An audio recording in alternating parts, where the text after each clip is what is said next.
بسم الله الرحمن الرحيم الحمد لله العالمين والعاقبة للمتقين والصلاة والسلام على أشرف المرسلين وآل كل وصحابة أجمعين أما بعد. പ്രിയപ്പെട്ട വിദ്യാർത്ഥികളെ, 3ാം ക്ലാസ്സിലെ ലിസാനുൽ ഖുർആനിലെ 1ാമത്തെ പാഠമാണ് ഇന്ന് എടുക്കാൻ പോകുന്നത്. എല്ലാവരും ശ്രദ്ധിച്ച് കേൾക്കുക. പാഠത്തിൻ്റെ പേര് ഹാദാ ഖലമി എന്നാണ്. ഇത് എൻ്റെ പേനയാണ് എന്നതിനർത്ഥം. നിങ്ങൾ ഈ 1ാമത്തെ പേജ് ശ്രദ്ധിച്ചില്ലേ? 6 ചിത്രങ്ങളാണ് ഇതിലുള്ളത്. ആ ചിത്രങ്ങളിലുള്ള ആളുകൾക്കും എന്തൊക്കെയോ പറയുന്നുണ്ട്. നമുക്ക് എന്താണെന്ന് നോക്കാം. മുകളിലെ 2 ചിത്രങ്ങൾ നിങ്ങൾ ആദ്യം ശ്രദ്ധിച്ചു നോക്കുക. അതിലൊരു ആൺകുട്ടിയും അവൻ്റെ സഹോദരിയുമാണ് ഉള്ളത്. 1ാമത്തെ ചിത്രത്തിൽ ആൺകുട്ടി സഹോദരിയോട് സംസാരിക്കുകയും 2ാമത്തെ ചിത്രത്തിൽ സഹോദരി ആൺകുട്ടിയോട് സംസാരിക്കുകയുമാണ് ചെയ്യുന്നത്. ഈ ആൺകുട്ടി എന്താണ് സംസാരിക്കുന്നത് നമുക്ക് നോക്കാം. ഞാൻ ദാരിസുൻ വിദ്യാർത്ഥിയാണ്. അന്തി ഉഖ്തി, നീ എൻ്റെ സഹോദരിയാണ്. ഇപ്പോൾ 2ാമത്തെ ചിത്രത്തിൽ സഹോദരി ആൺകുട്ടിയോട് സംസാരിക്കുന്നത് ഞാൻ ദാരിസത്തുൻ വിദ്യാർത്ഥിനിയാണ്. അന്ത അഹി, നീ എൻ്റെ സഹോദരനാണ്. നിങ്ങളിതിൽ ചുവപ്പ് നിറത്തിലുള്ള വാക്കുകൾ ശ്രദ്ധിച്ചോ? അതെ, ഞാൻ എന്ന് പറഞ്ഞപ്പോൾ ആൺകുട്ടിയും അതുപോലെ സഹോദരിയും ഞാൻ എന്ന് പറഞ്ഞപ്പോൾ അന എന്നാണ് ഉപയോഗിച്ചത്. എന്നാൽ നീ എന്ന് പറഞ്ഞപ്പോൾ ആൺകുട്ടി ഉപയോഗിച്ചത് അന്തി എന്നാണ്, പെൺകുട്ടി ഉപയോഗിച്ചത് അന്ത എന്നുമാണ്. എന്താ ഇത് രണ്ട് തമ്മിലുള്ള വ്യത്യാസം? രണ്ടിൻ്റെയും അർത്ഥം ഒന്നാണ്, പക്ഷേ ഒന്നിൽ അന്ത എന്നും മറ്റൊന്നിൽ അന്തി എന്നുമാണ് പറയുന്നത്. എന്താണെന്ന് വെച്ചാൽ പെൺകുട്ടികളോടാണ് അല്ലെങ്കിൽ സ്ത്രീകളോടാണ് സംസാരിക്കുന്നത് എങ്കിൽ അന്തി എന്നാണ് പറയുക. നീ എന്ന് പറയുമ്പോൾ അന്തി എന്ന് ഉപയോഗിക്കും. ആണുങ്ങളോടാണ് നീ എന്ന് പറയുന്നത് എങ്കിൽ അന്ത എന്നാണ് ഉപയോഗിക്കാറ്. ഇപ്പോൾ നിങ്ങൾക്ക് രണ്ടും തമ്മിലുള്ള വ്യത്യാസം മനസ്സിലായില്ലേ? ഇനി 3ാമത്തെയും 4ാമത്തെയും ചിത്രം നോക്കൂ.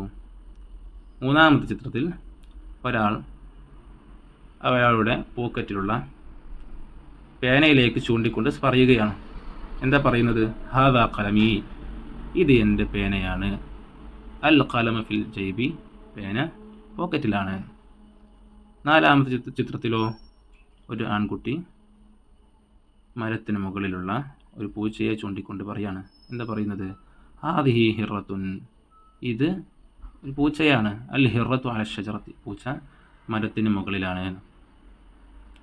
ഇതിലും ചുവപ്പ് നിറത്തിലുള്ള കുറച്ച് 4 വാക്കുകൾ നിങ്ങൾ കണ്ടില്ലേ? അതെ, 2 ചിത്രത്തിലും ഇത് പേനയാണ്, ഇത് പൂച്ചയാണ് എന്ന് പറഞ്ഞു. അപ്പോൾ ഇത് എന്ന് പറഞ്ഞപ്പോൾ 1ാമത്തെ ചിത്രത്തിൽ ഹാദ എന്നും ഉപയോഗിച്ചു, 2ാമത്തെ ചിത്രത്തിൽ ഹാദിഹി എന്നും ഉപയോഗിച്ചു. എന്താണ് അതിന് കാരണം? അത് കലമ് എന്നുള്ളത് പുരുഷവർഗത്തിലാണ് ഉപയോഗിക്കാറുള്ളത്. കലമ് എന്നുള്ള പേരിനെ വാക്കിനെ പുരുഷവർഗത്തിലാണ് ഉപയോഗിക്കാറുള്ളത്. അതുകൊണ്ടാണ് ഹാദ എന്നുള്ളത് ഉപയോഗിച്ചത്. അപ്പോൾ ആണുങ്ങളുടെ പേരിന് മുമ്പ് ഹാദ എന്നുമാണ് ഉപയോഗിക്കാറ്. എന്നാൽ ഹിറത്ത് എന്നുള്ളത് സ്ത്രീവർഗത്തിലാണ് ഉപയോഗിക്കാറുള്ളത്. അതുകൊണ്ടാണ് ഹാദിഹി എന്ന് പറഞ്ഞത്. ഇനി സ്ത്രീ വർഗത്തെയും പുരുഷവർഗത്തെയും എങ്ങനെ തിരിച്ചറിയാം? അതിനൊരു മാർഗമാണ്, സ്ത്രീവർഗത്തിൻ്റെ അവസാനം ഹാത്ത ഉണ്ടാകും. അപ്പോൾ ദാരിസത്തുൻ മുകൾ പറഞ്ഞില്ലേ, അവിടെ താ കണ്ടു. അതുപോലെ ഹിറത്തുൻ താ. അപ്പോൾ അങ്ങനെ എന്ത് ചെയ്യാം നമുക്ക് മനസ്സിലാക്കാം. പിന്നെ പേന പോക്കറ്റിൻ്റെ ഉള്ളിൽ ആണെന്ന് പറഞ്ഞു. പൂച്ച മരത്തിന് മുകളിലാണെന്ന് പറഞ്ഞു. അപ്പോൾ ഉള്ളിൽ ആണ് എന്ന് പറയാൻ ആ അർത്ഥം കിട്ടാൻ വേണ്ടിയാണ് അവിടെ ഫി എന്ന് ഉപയോഗിച്ചത്. മരത്തിന് മുകളിലാണ്, അപ്പോൾ മുകളിൽ എന്നുള്ള അർത്ഥം കിട്ടാൻ വേണ്ടിയാണ് അല എന്നുള്ള ആ വാക്ക് ഉപയോഗിച്ചത്. ഇനി 5ാമത്തെയും 6ാമത്തെയും ചിത്രം നോക്കൂ. ഒരു ആൺകുട്ടി ഒരു കുട്ടിയോട് ചോദിക്കുകയാണ്. എന്താ 1ാമത്തെ ചിത്രത്തിൽ? മൻ ഹാദ, ഇത് ആരാണ്? മൻ ഹാദിഹി, ഇത് ആരാണ്?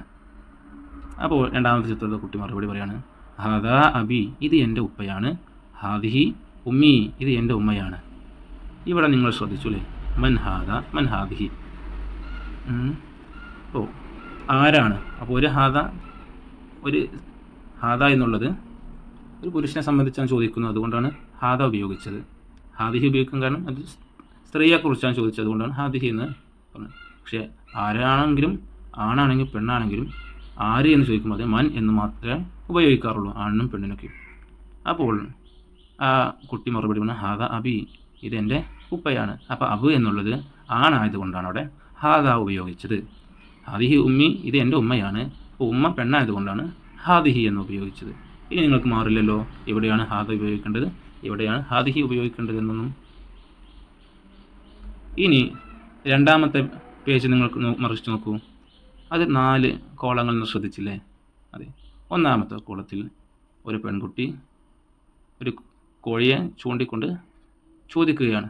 അപ്പോൾ രണ്ടാമത്തെ കോളത്തിലുള്ള ആൺകുട്ടി അതിന് മറുപടി പറയുകയുമാണ്. എന്താണ് പെൺകുട്ടി ചോദിക്കുന്നത്? മാ ദാലിക, അത് എന്താണ്? അപ്പോൾ ആൺകുട്ടി പറഞ്ഞു ദാലിക ദീകുൻ. ആ ചിത്രത്തിലേക്ക് ചൂണ്ടിക്കൊണ്ടാണ് ആ പെൺകുട്ടി ചോദിക്കുന്നത് മാ ദാലിക, അത് എന്താണ്? അപ്പോൾ ആൺകുട്ടി പറയാണ് ദാലിക ദീകുൻ, അത് പൂവൻ കോഴിയാണ്. പിന്നെ പെൺകുട്ടി രണ്ടാമത്തെ ചിത്രത്തിലേക്ക് ചൂണ്ടിക്കൊണ്ട് ചോദിക്കുന്നു മാ തിൽക്ക, അത് എന്താണ്?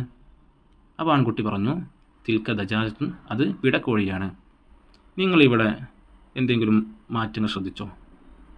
മാ ദാലിക എന്ന ആദ്യം ചോദിച്ചത്, രണ്ടാമത് മാ തിൽക്ക എന്ന് ചോദിച്ചു. രണ്ടിൻ്റെയും അർത്ഥം എന്താ? അത് എന്ന് തന്നെയാണ്. പക്ഷേ എന്തേ ആ വാക്കിന് വ്യത്യാസം വന്നതുകൊണ്ടാണ്? ഒന്നാമത്തെ ചിത്രത്തിലുള്ള പൂവൻ കോഴിയാണ്, അതായത് ആൺവർഗ്ഗമാണ്. പൂവൻ കോഴി എന്ന് പറഞ്ഞാൽ ആൺകോഴി എന്നാണ്. അതുകൊണ്ടാണ് ദാലിക എന്ന് ഉപയോഗിച്ചത്. രണ്ടാമത്തെ ചിത്രത്തിൽ പിടക്കോഴിയാണ്, പെൺകോഴി ആയതുകൊണ്ടാണ് അവിടെ തിൽക്ക എന്ന് ഉപയോഗിച്ചത്. അപ്പോൾ ഒരു ആണിനെ സംബന്ധിച്ചാണ് അത് എന്ന് പറയുന്നതെങ്കിൽ ദാലിക എന്ന് ഉപയോഗിക്കും. ഒരു പെണ്ണിനെ കുറിച്ചാണ് അത് എന്ന് പറയുന്നതെങ്കിൽ തിൽക്ക എന്ന് ഉപയോഗിക്കും. ക്ലിയർ ആയില്ലേ? ഇനി അതിന് താഴെ ചിത്രങ്ങൾ നോക്കൂ. 2 ആൺകുട്ടികൾ, അല്ലേ? ഒരു ചിത്രത്തിൽ ഒരു ആൺകുട്ടി, മറ്റൊരു ചിത്രത്തിൽ ഒരു ആൺകുട്ടിയുണ്ട്. ആ ആൺകുട്ടി നാലാമത്തെ ചിത്രത്തിലുള്ള ആൺകുട്ടിയോട് ചോദിക്കുന്നുണ്ട് ഐനൽ ഹഖീബ, ബാഗ് എവിടെയാണ്? അപ്പോൾ മറ്റേ കുട്ടി പറയുന്നു അൽ ഹഖീബത്തു അല ത്വാവിലത്തി, ബാഗ് മേശയുടെ മുകളിലാണ്. വീണ്ടും ആ കുട്ടി, ആ പച്ച ഷർട്ടിട്ട കുട്ടി ചോദിക്കുന്നു ഐനൽ കിതാബ്, പുസ്തകം എവിടെയാണ്, കിതാബ് എവിടെയാണ്? അപ്പോൾ ആ ചുവപ്പ് നിറത്തിലുള്ള വസ്ത്രമിട്ട കുട്ടി പറയുന്നു അൽ കിതാബുൽ ഹഖീബത്തി, പുസ്തകം ബാഗിനുള്ളിലാണ്. അപ്പോൾ എവിടെ എന്ന് ചോദിക്കാനാണ് ഐന എന്നുള്ള വാക്ക് ഉപയോഗിച്ചത്. നമ്മൾ എന്തിനെക്കുറിച്ചും അറബിയിൽ എവിടെ എന്നുള്ള അർത്ഥം കിട്ടാനാണ് ഐന ഉപയോഗിക്കുക. പിന്നെ അല ഫി എന്നുള്ളത് നിങ്ങൾ കഴിഞ്ഞ പേജിൽ പഠിച്ചല്ലോ. അല എപ്പോഴും ഉപയോഗിക്കുക? അത് മുകളിൽ എന്ന് അർത്ഥം കിട്ടാൻ വേണ്ടിയാണ്. അപ്പോൾ മേശയുടെ മുകളിൽ എന്ന് അർത്ഥം കിട്ടാൻ വേണ്ടിയിട്ടാണ് അല ഉപയോഗിച്ചത്. അപ്പോൾ ഫി ഉപയോഗിച്ചത് എന്തുകൊണ്ടാണ്? അത് ബാഗിന് ഉള്ളിൽ എന്നുള്ള അർത്ഥം കിട്ടാൻ വേണ്ടിയാണ് ഫി ഉപയോഗിച്ചത്. വ്യക്തമായില്ലേ? ഇനി താഴെയുള്ള ആ ചിത്രം നിങ്ങൾ ശ്രദ്ധിച്ചോ? ഒരു ആൺകുട്ടിയും പെൺകുട്ടിയും ഉണ്ട്. അതിൽ പെൺകുട്ടി ആൺകുട്ടിയോട് പറയാണ് ഇന്ദി ജവ്വാലുൻ വാഹിദുൻ, എൻ്റെ അടുക്കൽ ഒരു മൊബൈലുണ്ട്. വാഹിദുൻ ഒന്ന്. ഇന്ദി ഖലമാനി ഇസ്നാനി, എൻ്റെ അടുക്കൽ 2 പേനകളുണ്ട്. ഇന്ദി സലാസത്ത് കുതുബിൻ, എൻ്റെ അടുത്ത് 3 കിതാബുകളുണ്ട്, പുസ്തകങ്ങളുണ്ട്. വലി അർബഅത്തു അസ്തിഖാ, എനിക്ക് 4 കൂട്ടുകാരുണ്ട്. ഫി മദ്രസത്തി ഖംസത്തു അസാത്തിദ, എൻ്റെ മദ്രസയിൽ 5 ഉസ്താദുമാരുണ്ട്. അപ്പോൾ ആൺകുട്ടി പറയാണ് ഇന്ദി സിത്തത്തു ഖലാമിൻ, എൻ്റെ അടുക്കൽ 6 പേനകളുണ്ട്. ഫി സൊഫി സബഅത്ത് ഔലാദിൻ, എൻ്റെ ക്ലാസ്സിൽ 7 കുട്ടികളുണ്ട്. ഫി സമാനിയത്തു കറാസിൻ, അതിൽ 8 കസാരകളുണ്ട്. ഒലി മദ്രസത്തി, എൻ്റെ മദ്രസയിൽ 9 അബുവാബിൻ, 9 വാതിലുകളുണ്ട്. വലഹ അഷറത്തു ഷബാബീക, അതിന് 10 ജനാലുകളുണ്ട്. അപ്പോൾ നിങ്ങൾ ശ്രദ്ധിച്ചു ആ ചുവപ്പ് നിറത്തിലുള്ള വാക്കുകൾ? അതെ, നിങ്ങൾ മുമ്പ് കഴിഞ്ഞ വർഷം പഠിച്ചിട്ടുണ്ടാകും. 1 മുതൽ 10 വരെയുള്ളതാണ്. വാഹിദ്, ഇസ്നാനി, സലാസ, അർബഅ, ഖംസ, സിത്ത, സബഅ, സമാനിയ, തിസ്അ, അശറ. ഇനി ഇതുവരെ പറഞ്ഞ കാര്യങ്ങൾ ഒന്നാമത്തെ പേജിലും രണ്ടാമത്തെ പേജിലുമായി പറഞ്ഞ ആ കാര്യങ്ങളെല്ലാം കൂടിയാണ് നമുക്ക് താഴെ പറയുന്നത്. നോക്കാം, നമുക്ക് വായിച്ചു നോക്കാം. നെഖ്റഉ, നമുക്ക് വായിക്കാം. അന, അതിൻ്റെ അർത്ഥം നീ പറഞ്ഞത് ഞാൻ. അൻത എന്നാൽ നീ, അതായത് ഒരു പുരുഷനോടാണ്, ഒരാണിനോടാണ് സംസാരിക്കുന്നതെങ്കിൽ അൻത നീ എന്ന്, അല്ലേ? അൻതി അതിൻ്റെ അർത്ഥവും നീ എന്ന്. അപ്പോൾ നീ ഒരു സ്ത്രീ അർത്ഥം. ഹാദ ഹാദിഹി, രണ്ടിൻ്റെയും അർത്ഥം എന്താണ്? ഇത് എന്നാണ്. പക്ഷെ ഹാദ എന്നുള്ളത് ഒരാണിനാണ് ഉപയോഗിക്കുക, ഹാദിഹി എന്നുള്ളതൊരു പെണ്ണിനാണ് ഉപയോഗിക്കുക. ഫി അല, ഫി എന്നാകുമ്പോൾ ഉള്ളിൽ എന്നുള്ള അർത്ഥം കിട്ടാൻ വേണ്ടി ഉപയോഗിക്കും. അല എന്നാകുമ്പോൾ മുകളിൽ എന്ന അർത്ഥം കിട്ടാൻ വേണ്ടി ഉപയോഗിക്കും. ദാലിക തിൽക്ക രണ്ടിൻ്റെയും അർത്ഥം അത് എന്നാണ് പറഞ്ഞു. പക്ഷേ ദാലിക എന്നുള്ളത് ഒരാണിനെ സംബന്ധിച്ചും പറയും, തിൽക്ക എന്നുള്ളത് ഒരു പെണ്ണിനെ സംബന്ധിച്ചാണ് പറയുക. മാ എന്താണെന്നുള്ള അർത്ഥത്തിന് പറഞ്ഞു. മാ എന്നുള്ളത് അത് എന്താന്ന് പറഞ്ഞില്ലേ, അത് എന്താ, എന്ത് എന്നുള്ള അർത്ഥമാണ് മാൻ്റെ. മൻ ആര് എന്നുള്ളത്. അയിന എവിടെ, അബീ എൻ്റെ ഉപ്പ, കലമീ എൻ്റെ പേന.